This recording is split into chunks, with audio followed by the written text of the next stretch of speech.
Hold on. You could have told me what it's been like for you. I had it under control until very recently. Now on Disney Plus. Don't miss. Steven, what did you do? The global phenomenon. We have a deal. Promise, no secrets between us. Because I wish I could. Marvel Studios Moon Knight. Here we go. Welcome to the Spin Rack. It's Speedy, and we also have Calvin Ellis, gonna rock. So we're going to talk about the first two episodes of Marvel's smash hit, Moon Knight. Mm-hmm. And this is the story of Stephen Grant. This is a character from the comic books. Many series with this character. Whether short or not, they still had this thing, some sort of buzz, definitely buzz in the 80s. Some runs, runs post the 80s and runs that they're doing now to coincide with the TV show. But we have Oscar Isaac in this. We have Ethan Hawke in this thing. We have this, super powered Moon Knight. He's got some powers in here. We got multiple personality, or what's the name? It's a different name for it now, because they some of the science is coming to questions. But we have all this going, and in truth, we've talked about this, but you had a description of what this show was like for you, and I want you to tell the audience what you were seeing this show as a series. What was it likened to? What was it similar to? The greatest American hero. Yes, I likened it to either more so Split or what's that thing, or Venom. But I think your description is better. So, can you talk to us about that? The greatest American hero, or this show? A little of both, like saying what the greatest American hero, and then how it coincides with this Moon Knight series. The greatest American hero was definitely. I don't want to say that. It's almost like I'm giving it backhanded praise. The greatest American hero was a very entertaining show. It took the superhero idea and I think it marvelized it more than Marvel would. Where, okay, this is really going to be an everyman, but he's given the powers of Superman through a suit, and he's given an instruction manual. But he loses the instruction manual, so now he's really going there. It'll be hilarious because he couldn't fly. I mean, he could take off, but he'd be going through the air and he couldn't land. And he pretty much had just it was like Superman. He had any power that you could imagine, but he had no control over anything, which allowed for a whole bunch of comedic setup at the end of the day. But everything was through the suit.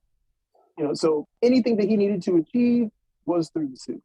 Moon Knight has pretty much set up the same thing with episode 2, where they were like, okay, start the suit, call for the suit. But Mark Spector is a trained fighter, even without the suit. Mark Spector, before Fist of Khonshu, even with Fist of Khonshu, which just gave him more strength at the end of the day, was somebody who was, extremely capable, agile, standard superhero stuff without need of his suit.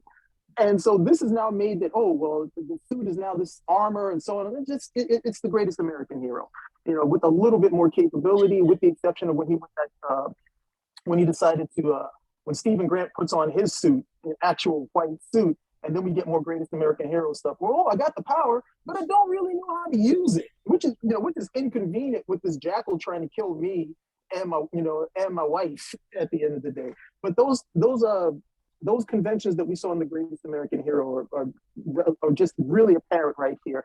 But I'm certain most people wouldn't necessarily pick up on it, as the greatest American hero was what was that, an early 80s show? Went for 30 seasons and hasn't really been in the public consciousness for a couple of decades. Well, and that's a good thing, because most of the time when we see in the first episode, we're introduced to Stephen Grant and his sort of mundane, humdrum life, and he sort of wakes up in these different areas where he doesn't know. But that can be your show, but this is kind of leading up to stuff we've kind of seen before, and stuff that we've seen in other comics, like the Hulk, like the Gray Hulk type of thing. And we've gotten to see the nerdy, because I think was Stephen Grant in the comic? He was like the cab driver or something like that. So he wasn't necessarily that, as far as, I don't think he was that sort of nerdy, but he like this trying to add this sort of thing. Or was he those? Which one was the Mark Spector? Was a billionaire. There was Mark the Spector was the mercenary, and that's mercenary. the Mark Spector is who we're introduced to. Mark Spector is a mercenary for hire, Yeah. and without getting too much into his origins, some things happen, and he's introduced to, or at least he believes he's resurrected by the Egyptian god Khonshu. And this is in Moon Knight #1. We finally get an origin for him. Then he reinvents himself as Stephen Grant, a millionaire. Yeah, a millionaire. Okay, thank you. Thank you. New Yes. name with a new name. This was not a split personality. He was still Mark Spector. He had just changed his name and lifestyle for the direction that he was going to take. And then he also had a third alias, not a personality, but an Thank you. alias Thank you. Jake, Yes. Jake Lockley, who was a cab driver. And this was no different than Batman being Matches Malone, somebody who could go and get information off the street that would allow him to, keep his finger on the pulse and find out if he needed to find some stuff out. It would be easier for him to go as Jake Lockley than to go as Stephen Grant or Mark Spector. Those sorts of things. Typical comic book conventions Thank that you. became him having a multiple personality, disorder. But that was it. Thank you. That's the clearest, succinct way of saying it. And I don't remember it being there or anyone talking about that stuff. But that portion I think could have been taken out of the series altogether, because it takes us away, because with Moon Knight, as far as comic goes, like they already understand that, like it seemed like the master of kung fu, right? They understand that there's these characters and stuff that, like, they understand with master of kung fu. They kind of understood that this Marvel gets in late in these sort of phenomenons, so they kind of just said, hey, we had this cool stuff with Jim Starlin. We got this guy who looks like he draws like Steranko. We have Doug Mensch, who can write it. Seems like he can write anything. Just let them play around. And somehow it lasted longer than most of the other Marvel. Like it lasted longer than Iron Fist, their black and white titles. It kept going and it had this buzz and people still remember it. So the same with Moon Knight. You had Batman, you had Daredevil doing his thing. You had these characters, high flying characters that had the ballet in the sky already. And Moon Knight was just going to give you Moon Knight was already giving you all this stuff before they did the origin story. So it was just like giving you these cool visuals of this character that just had a cool costume. And then as they started doing the backup features in the magazines, they're just like, let's just give him an origin and let's get this book going.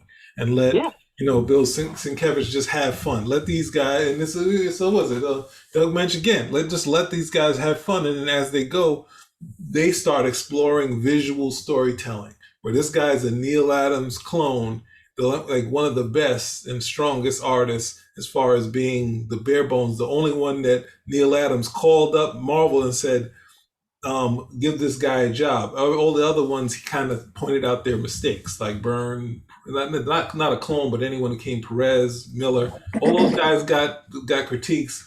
Bill Sienkiewicz, he sent to Marvel, and he did books that look similar to Neil Adams, and slowly he started to get into more art. There's artists that you can look at, you can see and say, oh, you can see the similarities, but visually, and I think the Hit It issue is kind of the one where they really, all the stuff they were doing kind of came together, visuals, like almost like a music video, cutaways of these panels and whatnot.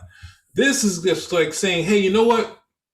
We know what we were doing in that. We're not going to give you that. We're going to hint to you those kind of cool fights. You're going to wake up in a car and it's like, oh, he's this cool fighter, and stuff we see in, like in the second episode, stuff we kind of saw in the Spider-Man Doctor Strange, where he's like has the thing and you can't catch it because he's just like moving it around. And then the other problem I have is Ethan Hawke starts talking about this Egyptian god has been passing it to different people in the same lifetime. And I'm just like, and he's looking at his wife to be the next one, and I'm just like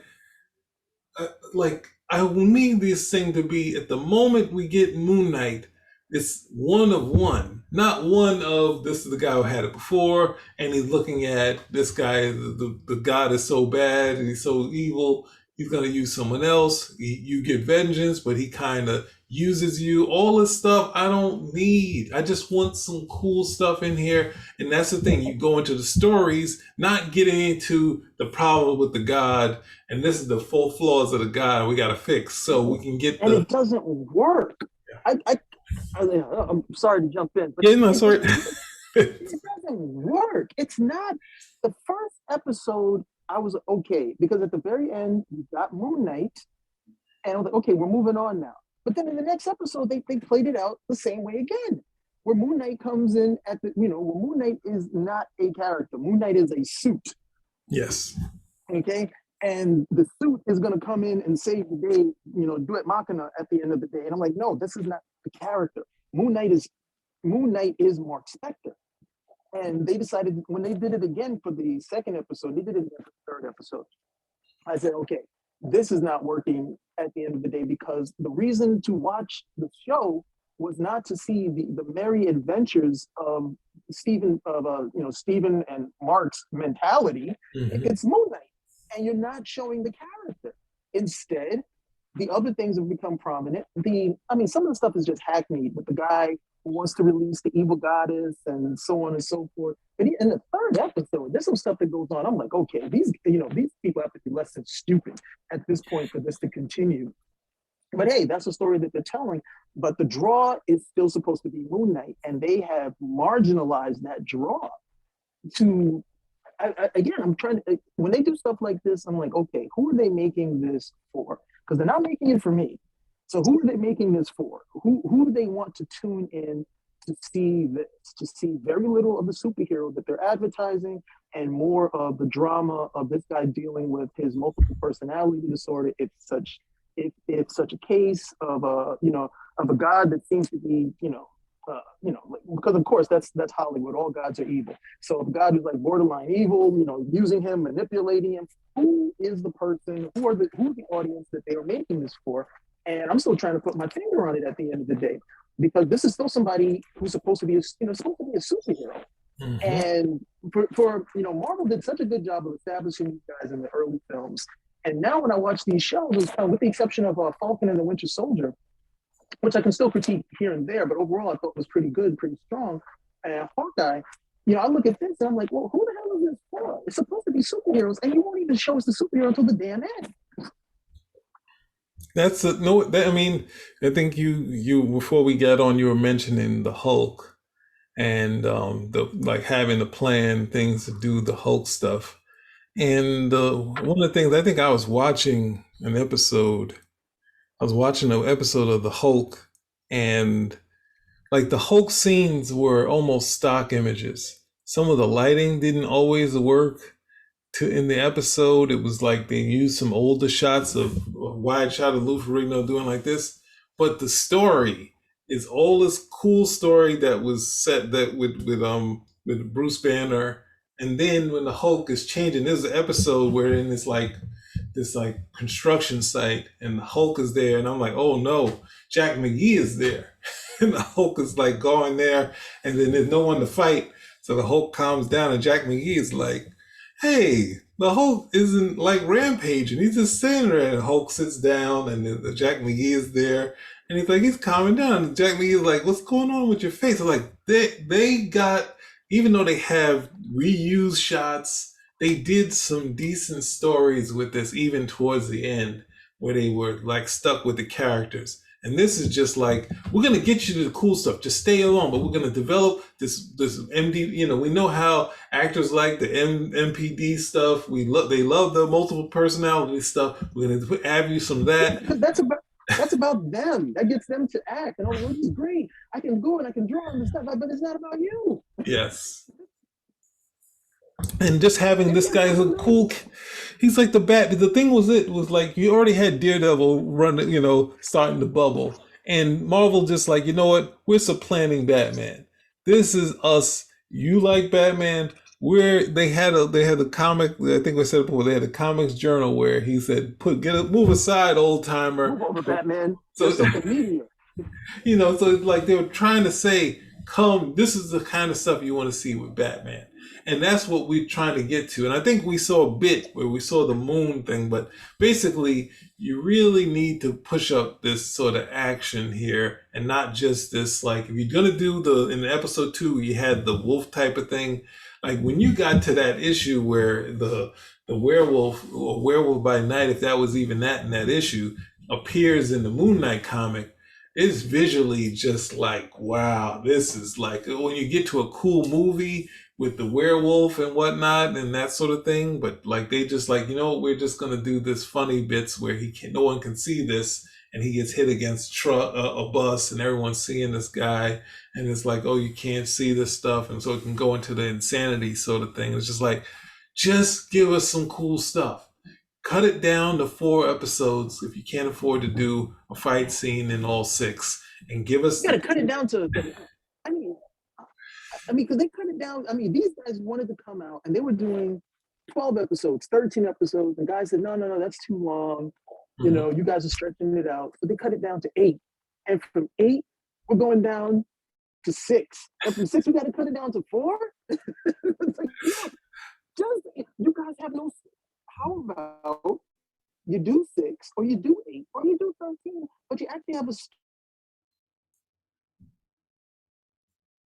Hold on, I think it dropped out. Hey. This is a character that has Hey, just even gotten into it. hey, your audio dropped out, so if you can just go back to what you were going about the number of episodes. Yeah, we should not be getting a story based on the number of episodes. Like, we got 6 episodes, so this is how we work it.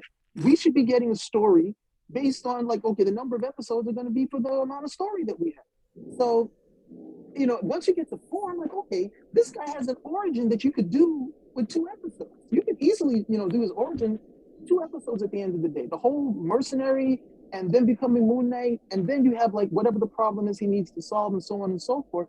But I'm saying you should be able to do 6 episodes, 6 entertaining episodes with this character that has enough source material to carry you for 6 episodes. Okay, Moon Knight doesn't necessarily have, this seminal run or anything, but there are enough stories there that you could, okay, we could definitely get this stuff together and do a solid 6-issue run. I'd rather a solid 6-episode run, and we got to get it down to 4. I mean, hey, we might as well just make a movie and do like 1990s Marvel. Let's just make a movie. Let's just make a movie. How much budget do we got? Don't get crazy. don't get crazy. We'll give you a little bit of budget, and then at the end of the day, you could do this. You are. You have a good. What's his name? Oscar Isaac. You have a good actor in Oscar Isaac, where I thought you would, okay, we can really, do some stuff. And, it's episode 3. They haven't even done this guy's origin yet. That's the thing. And I can understand where, all right, we're not going to do it the conventional way where we start with the origin and go from there. We're going to do Anti-Superman 78. But it's episode 3, and you haven't even done his origin yet. It's episode 3. We are no closer to understanding what the hell is going on with this character, and there are only 3 more episodes left. That I just find to be malpractice. Yeah, it's I don't know. You have something. Well, I don't think they kind of went away from the sleekness and trying to get sort of a mummy type of effect with his costume. Whereas I always think of the Bill Sienkiewicz, some of the even earlier thing when you had Bob McLeod inking them, like getting this sort of the silvery sort of look of this sort of Moon Knight type of deal, and that's what I think is not to get him so far close to the Silver Surfer, but getting sort of the this thing where you can, I don't know. I just think that they pull it away, and you see in this trailer we kind of get to some things where they have the wide shot of the moon and whatnot in there, but I just think they're holding up, and because it wasn't that was a book that since me and my brother at times we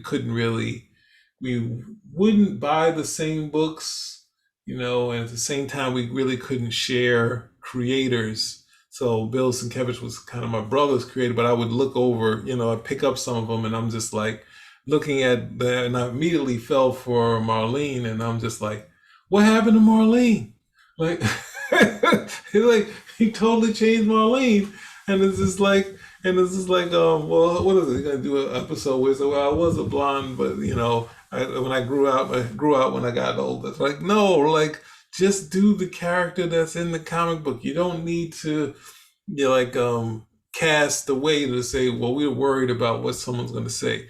So what? If you've seen the blonde that's in the magician TV show, like just cast that person as it, and have fun with it. Not just say we're gonna get this is the person we like, but we know we're casting against type because we don't want that in our book. Because it's like, what, you don't need to have, what's it like, this is the nutty thing about well, Marvel, they weren't, Kevin Feige wasn't involved in casting, but who is it? Alice Eve is Typhoid Mary, and this chick is Marlene. It's just like this chick could clearly, well, even that, she couldn't necessarily be Typhoid Mary, because Typhoid Mary is more like one of the John Romita Jr.'s Italian bombshells. But it's like that's a little closer to what they got. Like, come on. She definitely couldn't be. She definitely couldn't be Typhoid Mary. But yeah, Alice Eve would have been a better fit, in terms of. Well, the whole idea is that we're not doing that. We're gonna, this is literally like a skeleton crew, in terms of the ideas that they took from Moon Knight. We're gonna take the suit. No, we're not even gonna take the suit. Okay, we're gonna make our own suit, which happens to be the same suit that Kashi was wearing at the end of the day, or at least it sure as hell looks a lot like it. We're going to do this, we're going to do that, and we're going to come over here. And Moon Knight is this character that has sold for decades, not necessarily on the strength of stories, but because those visuals that they were able to create based on that guy's outfit were so compelling. Okay, I mean, those covers that they always came up with, for Moon Knight, were really, really boss. So I mean, as somebody who sells comics, I don't know how many books they really sell. I don't know how many books really sell because of the storyline, but in terms of the covers and so on and so forth with Moon Knight, a lot of guys really vibed off of that art. And here, I mean, again, you have some, there's some stuff where you could have done some really cool movements with it, but then trying to make it look all bandaged and mummified doesn't necessarily allow for that. And then regulating him to the end, that's the coolest aspect of this guy's outfit, and you won't give anybody that. It's really frustrating. It's very frustrating because I have enjoyed Moon Knight as a character here and there. I read, I got introduced to him with World by Night because I was World by Night. I was enjoying that book, period. So that's when I got to read those stories originally. I always dug that cover, the dynamism of the cover that he was on, and then I followed him from there into the Hulk stories. That my uncle was a big Hulk fan, so I would read the Hulk feature and then read the Moon Knight backup story. But I was familiar with the character that way. So when he got his own series, I read it. And then I read for a few series all the way up until they started doing the mental health stuff. And I was just like, I'm not really interested in that. And then I kind of checked out.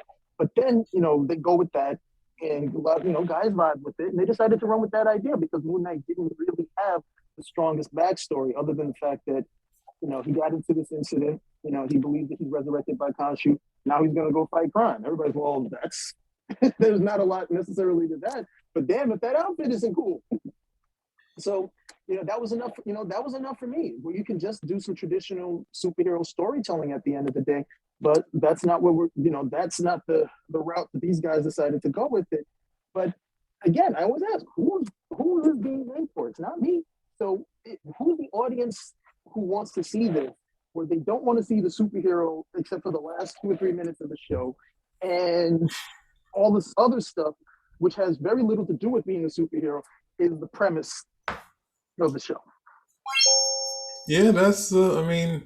I think one of the things, the hard part of it is to use this description would basically kill the the visual that I would kind of say which would work for it.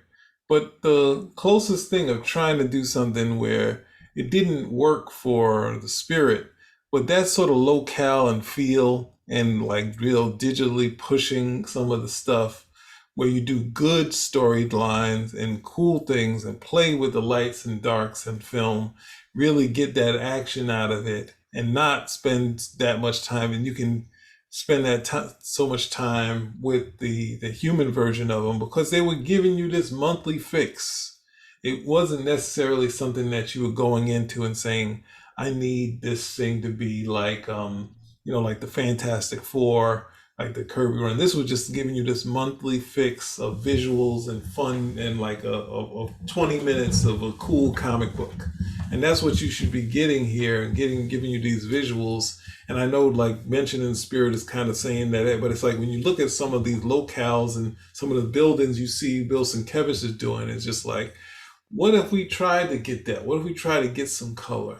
What if we kind of get the lights and darks and get some cool effects and not try to just do the crescent moon all the time, but just cool sort of, gliding through the city and get that ballet type of thing that Bill Sienkiewicz was doing, because it's not the same as what Miller was doing, but it was just slightly different. And he was kind of like altering the buildings. The buildings weren't all shaped, but I don't think you need to go that far, but just having some real cool effects for that. And that's why it would almost be better as a movie and try to get these sort of visual things in there and really kind of play it up so it's not like something like, Batman and comic book movies or anything like that. Just saying, hey, we're going to up the notch just a level and we're Marvel. We can do whatever we want. It's like, no. First we have to apologize because it's using Egyptian stuff and we need an Egyptian guy for this. So we're going to fix that because we don't want to do it. We don't want to what happened with what's That's that? not Marvel. That's Disney. Disney doesn't want anybody to be offended, even in the slightest. So, we're gonna have what is it? We're gonna have like Arab hip hop playing at the end of the movie, at the end of the stuff. We're not gonna put Big Pimpin' in there. We're gonna use the original song. It's like, when using that, you're only thinking of Big Pimpin'. I'm sorry, y'all. I'm sorry. It's incredibly ridiculous because, as I've been to Egypt. Nobody worships Khonshu. Okay? Nobody in Egypt is going to be like, hey, you still in? I was like, no. That's number one. Number two, the guy's a god. And when I watched the Eternals, according to that, all the Eternals were the gods that anybody thought anyway. So, hey, that should be enough of a contradiction for you there. Mm-hmm. Can choose anybody that they want. Doesn't have to. This is not. If he says, look, I'm only going to choose an Egyptian, we got to rock with that. If he says, I'm going to choose whoever the hell I want, you got to rock with that. It's a god. They can choose whoever the hell they want. It should not be an issue at the end of the day. But again, Disney, no, we don't want to offend anybody. So, hey, we're going to always take the path of least resistance. We're going to try to check all these boxes at the end of the day. And the thing about it is the people who will be the most vocal against it in terms of being critical wouldn't even be Egyptian people. It would be some hard rock liberals over here. Hey, this is terrible, and so on and so forth. Mm-hmm. And you would probably have Egyptian viewers like, this just sucks. we don't want any attachment to this whatsoever. He's like, what do you mean? We need an Egyptian in there. We don't worship these gods. You never heard of what is it? You guys can just watch a damn Wikipedia. It'll tell you that the majority of the population is Muslim. Well, who the hell is that? At these, whoever's financing the archaeological digs, you can find whoever that person is, whatever nationality is, would wind up there. They're just like, no, we can't do that. And the hook of that is the death of the character, like the death and being brought back. They're like, at the same time, that character is like, I'm moving on to the girl. It's like, who cares? Why would I watch another thing where in the end of the series, that power is passed on to his wife, right? Are we watching Moon Knight with Mark Spector or Stephen Grant? Or are we watching her? Like, no, she shows up in episode 2. So I am not interested in getting the rest of the stories with her. I'm interested in Moon Knight. And then if you're going to just go that way, then it's just like, then why am I watching Moon Knight? Just put a female in the outfit and call it a day. Like, and then say, hey, that's who he's looking at. Why are you setting up something so you can do it at the end? Like, don't do that. Just do some cool stuff and get to I haven't seen episode 3. They got to the point with Ethan Hawke. But I'm just like, I've had enough of this guy and his yapping and walking around with no No, shoes on. it's the greatest American hero where you would have Ralph, and I can't remember who his handler was, but they would always bicker. And Ralph was like, I don't want to put the suit on. He was like, oh, come on, Ralph, you got to put on the suit. Put on the suit. Ralph was like, no, I can handle this one on my own. He's like, I don't think so. Ralph would go do it, get himself in trouble. He's like, can you put on the suit now? Can you do it now? It's like, of course. And all of that was, of course, the convention. We don't want, the actor doesn't want to be in the suit all day long. Mhm. Okay, he doesn't want to be in the Yes. suit all day Yeah. long. You know, so hey, like, okay, we're gonna put it down over here, even though most of this stuff is it's all CGI for the most part anyway. So, but then that's another money issue, and I hate breaking it down to that. Like, okay, we're not going to do as much Moon Knight because this is going to be the most expensive part of the show, showing him with the glowing eyes and the suit and doing all that CGI. So we can make it more about this. But it was all that stuff. But you know, in the Greatest American Hero, it works because you had a guy who really didn't want to be a superhero, and being a superhero wasn't a great thing. It was like, look, I don't know what I'm doing. I don't want to do this stuff. You know, I don't want to have to go through all of this. But then even then, over the course of the seasons, he gradually gets it. Mark Spector as Moon Knight should know what the hell he's doing, and he does. And that's something else that bugged me, because you have scenarios where these guys have to relinquish power to each other, and they're bickering about it. Yep. He's like, look, give me the control so I can save us. No, you kill people, so we're just gonna die. So we're just gonna die. That's what, yes, that killed episode 2 for me completely. The whole aspect of him, then I'm gonna take this and reveal it to, like, what? So you just get put in jail? So you just go in there and get the death penalty, right? I'm gonna pull all this stuff out. Then at the same time, he spends all that time with that, and he still loses. How do you lose the script? Oh, he got hit and it flew. What? Just because we needed it to. The story needed for him to lose the scarab. So it's just like, oh, whatever. Like, it's like, oh, like, then he gives up everything to those people and then gets brought to the crazy town. It's just like, come on. And then he becomes the Rose. What is it? Like Wilson Fisk's son or whatever that character. I think you said that that costume is something they used in the comic books, though. That the suit version of Moon Knight, right? Did you say that was a comic book version of that, Cal? Oh no, I lost you. Well, there's a Marvel character called the Rose, where in Spider-Man he's cutting the rose, but he has this mask that's similar to the Moon Knight mask and a suit, and he's kind of, I think he was revealed to be the son of the Kingpin. So it just kind of is a little too close for me, but I think for fans and the gag that they used are okay with this sort of wacky sort of thing. Oh, you said we get a suit, so I put on a suit.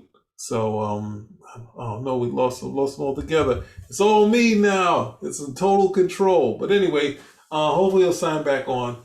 But there are some struggles with this Moon Knight series, which think with the talent involved, it's a thing. It's not as, I don't think it's watchable as WandaVision, but the talent, just like WandaVision, the talent is really outperforming the content. Oh, he's back. Cal, you there? Audio's coming in. Cal, you there? Yeah, I had to log off and come back in. It's okay. I was sort of ending off saying, I don't think this is, I really struggle with WandaVision. And I don't think this is as enjoyable as that. But I think that I still will say the talent is outperforming the material. But it's really I've kind of used up on this kind of thing where I'm not Ethan Hawke is one. Well, yeah. Oscar Isaac is having the time of his life. Yeah. Ethan Hawke is wasted. And then, you know, it's not that big of a cast. So, sorry, big of a cast. But, you know, there's just nothing going on. There's just nothing going on. And then, you know, for me as a viewer, I'm like, there's only 6 episodes. You know, when does something start happening? You know, it can't start. We're going to do it in episode 5. Really? What a jip. What a jip at the end of the day. But hey, the question I keep putting to, who is this for? It's not for me. Who is this for? Who's the viewership? And if that viewership is happy with what they're getting, hey, they're going to keep doing it. Yeah, I think that's one of the things where, people complain about different things and some of the Marvel stuff. When you get to something like this, where I mean, I can be kind of I can let go that the Mark Spector look is like it's not necessarily close, but then you're gonna throw out the characters too. You're gonna throw these sort of things out. You're gonna do Split and have Venom somewhere in there. Like it's too much they're adding to get all this stuff when it's basically was one of those things where the same with with the changes with Shang-Chi, where they're kind of just like, let's add all this other stuff and Crouching Tiger stuff and all this other thing in there and this other world type of stuff, when it's just like all it was some cool visuals. They had a story, yes, because Mark Doug Mensch is a decent writer, but they were going for mood, effect, and action. And that's one of the things that you have things the same way I said with Agents of Shield. And I've come back and watched Agents of Shield from time to time. But when you look at the Steranko stuff, it's mood, action, and suspense. It's getting this down to stuff you'd see in movies like in Hitchcock, and just those moments, but happening a lot. So it's just like, let's put that in there instead of all this unnecessary yapping, and like having a cool locale, seeing Shang-Chi walking out, or having these cool things of Nick Fury driving, and the next he has someone on top of the car, like some of the fights you saw in Winter Soldier, but all that happened at night during the rain, and all this other cool stuff happened. And so like going to this, you have another thing where Marvel kind of said, this is a visual thing, and we are pushing it, and we're letting. And Daniel O'Neill would have an editorial about the issue that he was doing in the same book, that it was like knew that they were doing like crazy stuff in this thing. So just have fun. Anything else on your end, Cal? You there? Hopefully, audio isn't messed up. Oh no. Yeah, still here, still here. Oh yeah, cool. So, any last words before we haven't gone as hard as we could have, but No, at this point, because so much of the Marvel stuff is tacked this way, mm-hmm. and I do think this Phase 4 direction is a lot of it is set up for what's coming in the films, and a lot of this is it's still TV, so a lot of stuff is first season. We may never see a second season of Moon Knight, so we introduced the character. There's a lot of other stuff going on, I think, that's dictating some of the stuff that we're seeing. So my anticipation for some of these things is not what it was, but I have to say, so far I'm just thoroughly disappointed in Moon Knight and what they decided to do with it. Hopefully it picks up with the remaining 3 episodes. I don't have high expectations for it, but again, if it's meeting the viewership that they're looking for, then hey, if these guys are happy with it, if you're happy with it, then more the merrier at the end of the day. This is just not for me. And I say that as someone who's viewed a lot of television, a lot of movies, read a lot of comics, read a lot of books. So a lot of the stuff is very apparent to me what they're doing. And I guess maybe I can get a little bogged down with that to some extent. But then there's still the execution, because a lot of times, there's some B movies that I'll watch. Like, what was I watching the other day? The Bad Girls. Oh my goodness, that is such it's like a B film, C film, but it's entertaining. And it's using all the same stuff at the end of the day. This is some like real base budget acting, but you can't say you're not entertained by it. And then this is definitely a step up from that. And it's just not working. So we'll see how the next 3 episodes go. And we will be back to talk about those next 3 episodes. And hopefully we'll be in a different place. Until then, I'm gonna go watch some episodes of The Greatest American Hero and see how it was done correctly. I want to say, just when you brought up having a B movie, there was something when I was an intern where the film acquisition people, they watch all the top films, go to Cannes, like Academy Award stuff, pick movies that HBO would put on the air. And there was this thing that they recommended, which was just like a B movie. I think it was more they were going to put on Cinemax, but it was just called Rage, where it was like a low budget action film where this guy who's a specialist, who's a teacher, who basically gets, his life gets turned around, he gets framed, and he has to clear his thing. And it's a basic like Commando or Stallone over the top type action thing, but it's like they were like saying, but even though it's bad in this way, this way the action goes, this is just fun. And it's like Sammy said, you should watch this and do a basic review describing this. And I watched it. I was like, oh yeah, this is kind of fun. Only problem was I think when I brought it to Brooklyn, and they got so laughing at they didn't care about the action. They were just looking at the setup like looking at a bad porno and saying, look at the acting in it. Like, I was like, no, wait for the action. But then after that, they were like, they said so many jokes all through it. The next thing you know, when I came back, it's like, do you got any more movies? I was like, you guys, he